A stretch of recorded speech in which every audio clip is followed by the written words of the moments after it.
Ladies and gentlemen of God-tier taste in video games, this is Call of Duty 2.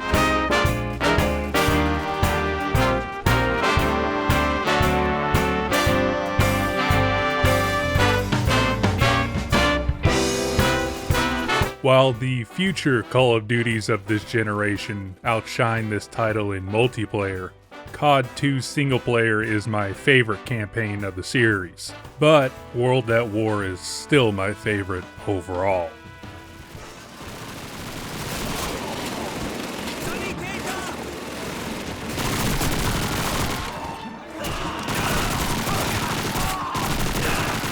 Developed by Infinity Ward and published by Activision, released in 2005 for the PC and Xbox 360, which is the version I'm playing for this review, and was a launch title for the system.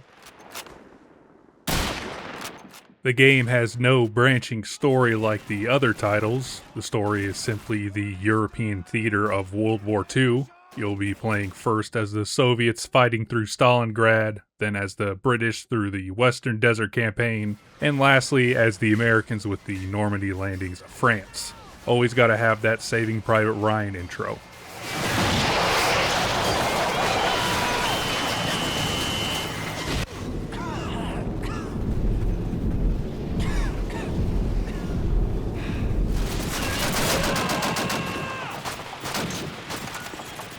Call of Duty 2 won't be giving you much of a history lesson, apart from the locations you go to and the short documentary that plays at the beginning of each section of the campaign. The rest of the game is filled with pure action, with non-stop shooting happening all around you.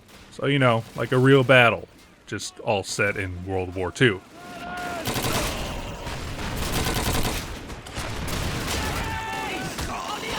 Once the shooting starts, the game never lets up. And this is my favorite part of Call of Duty 2, and what I feel was lost with the Call of Duty series after World at War.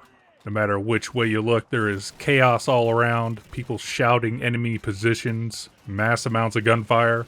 I think I said this in other reviews, but I am a sucker for mass mayhem in video games.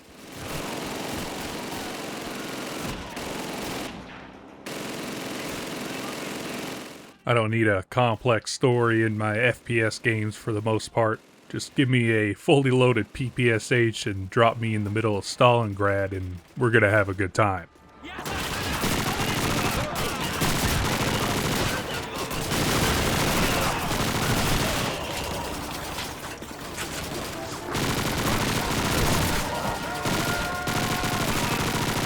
For a 2005 release and a console launch title, I believe the game looks damn good for the time. The shading, textures, all look high quality, especially on the 360. Apart from resolution, this looks on par with the PC version, from what I can recall.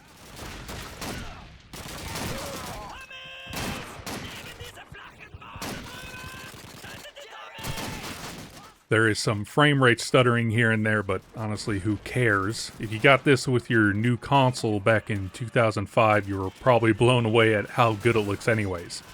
We didn't even call it good frame rate back then, we just said it played smooth or laggy, depending on if it kept 30 frames at least.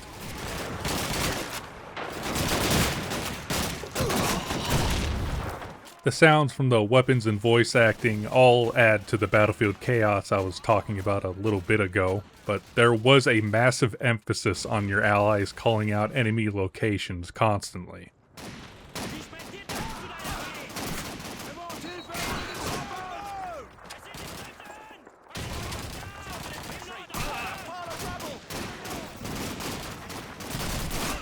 Personally, I'd say they do it a little too much, but hey, stuff like this we don't really see in games anymore, so you take what you can get.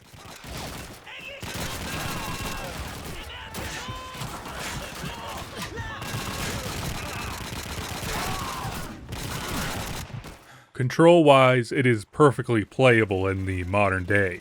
By this release, I think the button layout we're used to today for shooters or any game genre for that matter was silently agreed upon between developers.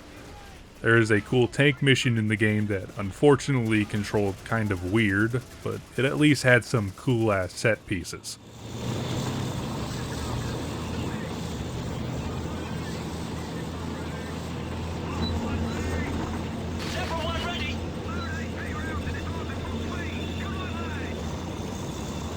Although this game is chock full of stuff happening all around you, it did have some really cool moments.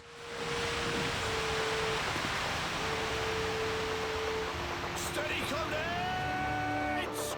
Wait till they get close! Allies cheer!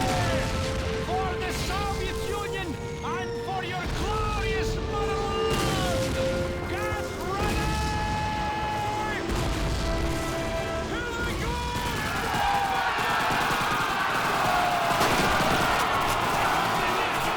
Nothing like a good NKVD speech to get the blood flowing.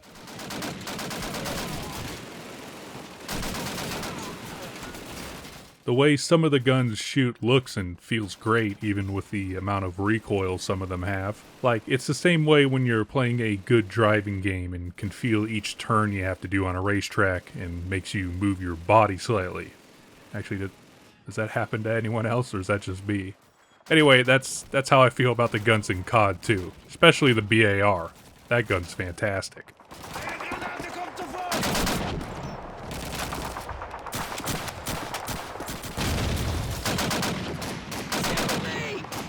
The only real complaint I have about the game is that you cannot throw grenades back at enemies.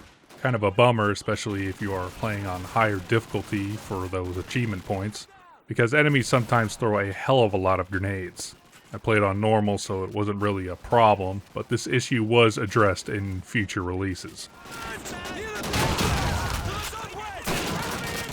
This game has multiplayer that still works on Xbox 360, although there are still people playing it on the PC, mods and all, so you'll probably want to play it there.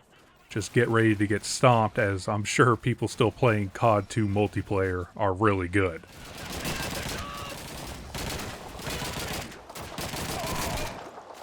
But from what I remember, the multiplayer was very straightforward.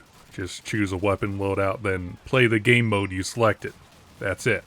Not bad if you're playing Capture the Flag with your buddies over Xbox Live. You have to remember the Create a Class system that revolutionized multiplayer FPS did not come until Call of Duty 4 Modern Warfare, which that entry took this series to a whole new level.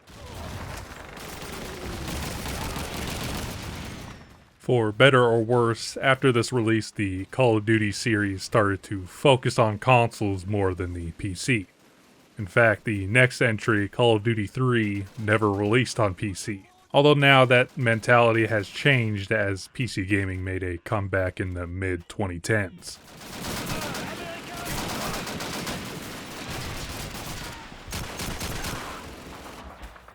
To me, the Call of Duty series in the modern day is a shell of what it once was during the Xbox 360 days. But fortunately for us, while the series has gone in a different direction, the games have remained the same. The single player in Call of Duty 2 is still as good as it was when it released. The multiplayer servers are surprisingly still up, and this game is pretty cheap, as all of the other Call of Duty games are.